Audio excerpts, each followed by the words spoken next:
Hey, what is up guys, MurganMan4 here, and today I'm going to be discussing Kerblam, the 7th episode of Series 11, and so far easily the most traditional Doctor Who episode this season.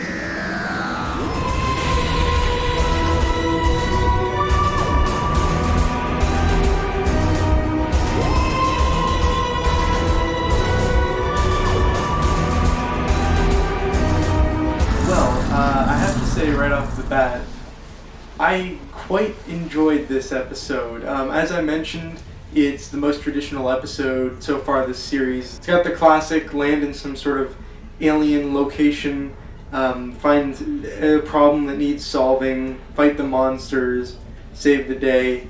We haven't got too much of that this season. The first couple of episodes were a little bit different because the Doctor didn't have her TARDIS, and then the next couple episodes after that, the companions technically weren't officially companions yet. And we kind of started going towards it with the Saranga conundrum a little bit, which used the Base Under Siege format. But then we've also had two historicals so far this season that have been largely not reliant on science fiction elements. But this here is pretty much your basic Doctor Who, like what you expect, your basic stuff that you expect going into any average Doctor Who episode. And just because all of these aspects are, an expectation of the show and its format, that doesn't mean that this episode is itself average. It does a lot of really interesting things with its contents, and specifically in how it's done. The execution with these traditional elements is really, really good. So we start off in the TARDIS, and actually this episode I'm glad we spend a little bit more time in the TARDIS than we have been. We really haven't seen a lot of this interior, but we see the Doctor and her companions in the TARDIS at the beginning and the end of the episode, and we get scenes in there that are 1 or 2 minutes each. So it's really starting to feel proper now, I guess, because we didn't see the inside at all in episode 1 and episode 5. We briefly saw it in the other episodes, but it's great to be able to see it a little bit more now. And this episode opens with a delivery for the Doctor from Kerblam, the galaxy's largest retailer.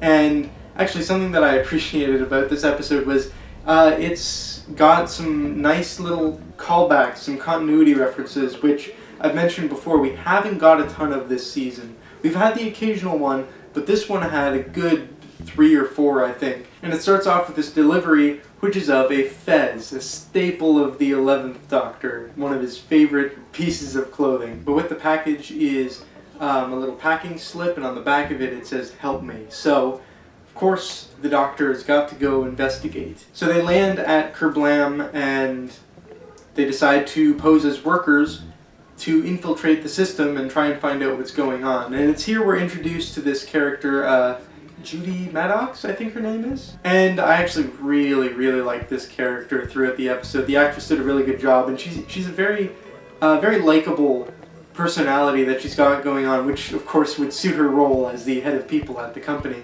But I don't know, going into this I didn't really expect to be impressed by any of the guest stars. But she really impressed me, and I always found her really enjoyable to watch on screen. And one of the great things that this episode does, actually, is its twists and keeping the truth in the dark. Because throughout most of the episode, we don't know who's really behind this whole thing. And for a while, the episode does set up Judy to potentially be the villain behind everything. So even after it seems that she's helping the Doctor and her companions, we still are uncertain, basically until the actual villain reveal. And this is masterfully executed, I think, because you're always just on edge, because you want to like her and believe what she's saying, but there's always that possibility that she's not quite who she says she is. But I do think it's great, actually, that she really is, and she's just being herself, and she genuinely wants to help. And I just found her character to be massively enjoyable throughout the episode. So a big theme throughout this episode is automation. Robots having jobs instead of humans. And so the episode makes a point to point out that, it could be fully automated, but real people need real jobs. And so about 10% of the company is humans, the rest is fully automated. And we have these robot workers who, they're a great design because, they act really friendly and stuff, and they've got this friendly voice, but when you set up the camera the right way, they look so menacing. There are multiple shots in this episode where they're just framed in such a way that they're really, really spooky. And they're just unnerving.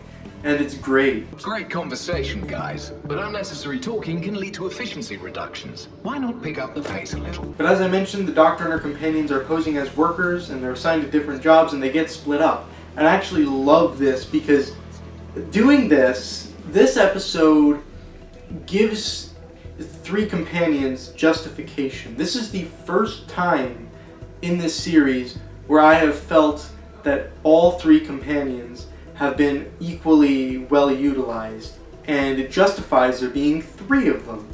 Because every other episode so far, there would always be one, maybe two companions in the foreground, and then another one would kind of be left in the background and not really doing too much. But here, all three of them are well utilized. Graham uses his position as a maintenance worker and his good old charm to get access to maps of the Kerblam complex. Ryan, having been a warehouse worker before, has a couple of skills that come in handy, both when he's posing as actually being in a job, and when they're trying to later get to certain areas because he, in his own words, he knows how these places work. Yaz gets to use a couple of her investigative abilities as a police officer, and also later restrains the villain near the end, even though he ends up escaping. And they all share a pretty much equal amount of screen time, I feel. Basically, they all served a purpose in the plot, and they all felt like they got a fair amount of screen time, which is what you need to do when you have three companions. They all feel equal, and they all have a purpose. So, thank goodness for that. I hope in our remaining 3 episodes we can get that again, but based off of the previous track record, I'm not too optimistic about that. I feel like maybe this is going to be the best use of all 3 of them. We'll have to wait and see though. However, just because I like Graham so much, there were, especially near the beginning of the episode, there were points where I felt like he wasn't in it enough. Like, I'm pretty sure there's a point after they're assigned their jobs where he disappears for like 10 minutes. And I really felt that. I would not have felt that with Ryan or Yaz. And I think that's a sign that they, just how good of a job they've been doing with Graham. Because I noticed when he wasn't being an active part of the episode. I don't think that would happen with the other 2 companions. But as always, whenever Graham's on screen, he's just magnificent. Bradley Walsh is just so perfect in the role. He just makes so many sarcastic comments throughout, and it's just perfect. He is... he's just so good. Thank you so much for Graham. Now, earlier I mentioned how I really liked Jodie, the head of people, and we've also got a couple of other really likable guest stars here. We have Kira, the girl who's wrapping and packaging the products, who the Doctor and Ryan end up meeting, and we also have Dan, who Yaz ends up meeting, but unfortunately meets his demise relatively early on. And we also have Charlie, who is ultimately the bad guy, but before that point, he seems to be a pretty likable guy, and he's really sweet with his crush on Kira. Honestly, of the guest characters this episode, the only one I didn't really take to at all was Mr. Slade. He's kind of like the top dog at the company, and I don't know, I didn't really ever feel anything for him. He never added anything really, except for another potential suspect for who the bad guy could be, and I don't know, he just felt inconsequential. Other than that, though, the guest stars were great this episode. Once the Doctor finds out that people have been going missing, though, and that people may actually be getting harmed, she decides it's best to just drop cover and go and confront the main people right away. And so that's what she does, and we get a really good moment here. I know a lot of people have been complaining that this doctor hasn't had enough moments of authority, but I feel like she really commanded this scene and had a great moment of authority here, basically saying, you'll help me figure this out, and if you won't, if you are in any way a part of this, I will stop you, and you will regret it. And this also isn't the only time that Jodie Whittaker gets a moment like this in the episode. So actually, that's another thing that Kerblam is doing for the first time this season. It's really giving the Doctor those bigger heroic moments. She later gets to have this big speech, which she hasn't really gotten to this point, that most of the other new series Doctors do get to have pretty early on in their runs. And I've written in my notes, again, I just want to mention again that Graham is such a joy with his sarcasm and just his utter charm. Like, just listen to this. How long have you had a thing for Kira? How do you know about that? That's one of my superpowers, yeah. I can detect even the most subtle of social cues. Really? No, it's obvious. I can't concentrate when I'm near her. It's like I forget everything I'm supposed to be doing. I mean, have you smelt her? Strangely enough, I haven't. How can you possibly not like this guy? I really like the moment where the Doctor, Yaz, and Ryan have broken back into Slade's office after talking to him, and they get caught, and they discover these files that Slade had, which this is where that potential plot thread is introduced, that Slade's actually the bad guy. But we have Judy catching them in here, and at first you think maybe she is the villain, right? She has caught them here, and she realizes that they're onto her, and she's gonna do something to them. But as I mentioned, I just love how this episode keeps you in the dark, how you're never certain, because you think it might be her, but now it's introducing a new suspect in Slade. And this is also continued later when he finds out about everyone who's, discovering these murders, and you see him grab a gun, and you think, oh, well, he's trying to stop them from figuring this out, but no, he's actually just trying to figure it out as well. I also want to point out, I think it's really clever that the system kind of has a mind of its own here, because it's been telling both Slade and Judy that nothing wrong has been happening, because it's trying to figure it out for itself, and it takes a couple of measures on its own to try and stop Charlie's plans from going forward. It sends the message to the Doctor to come and get help, and there's a moment, because after they break into Slade's office, Charlie and Graham, both maintenance men, they join them, and the power drains, and it's in a kind of like emergency mode, I guess, but one of those creepy robots is still active, and it comes into the room and attacks Charlie. In the moment, you don't think anything of it. It just seems like, oh, it's just a hostile robot, and it's attacking innocent Charlie.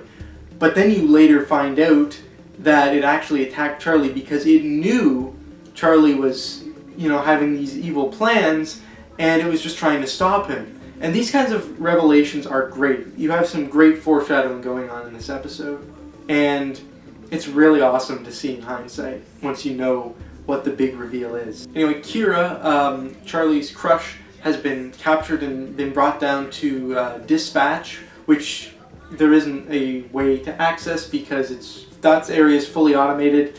And this leads into a sequence of a bit of conveyor belt madness as Ryan, Charlie, and Yaz go down these conveyor belts that all the products are put on to try and save Kira.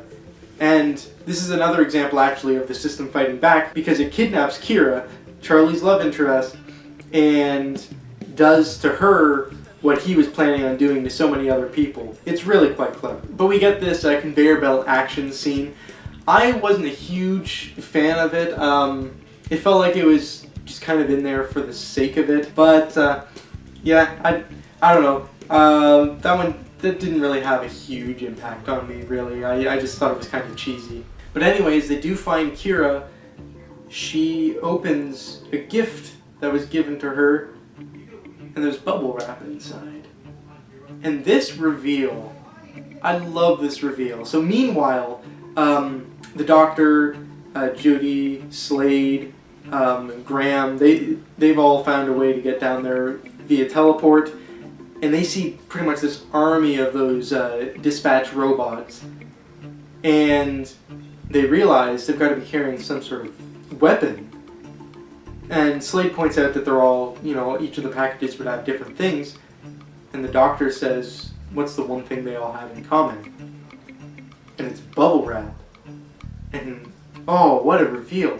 Weaponized bubble wrap. That's such a crazy concept, because bubble wrap is such a common thing. To think of it as such a deadly force. It's really, really smart and clever, and a great subversion of your expectations. But anyways, Kira picks up the bubble wrap, pops it, and she dead. Charlie, of course, wasn't part of his plan, so he kind of freaks out. That's when he kind of reveals himself, because Ryan notices that he knew what was going to happen. This is where everyone meets back up together, and the big reveal that Charlie is the bad guy is revealed to everyone.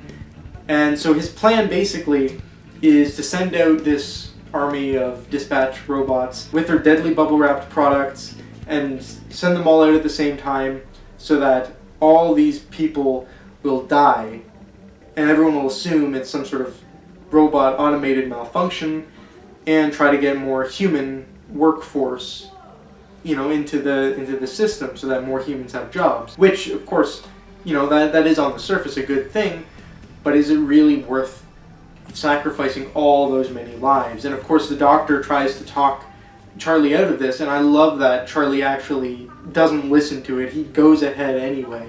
And even though the doctor uses the leverage of what the system did to Kira, killing her, how Charlie feels about that, that's how so many other people are going to feel.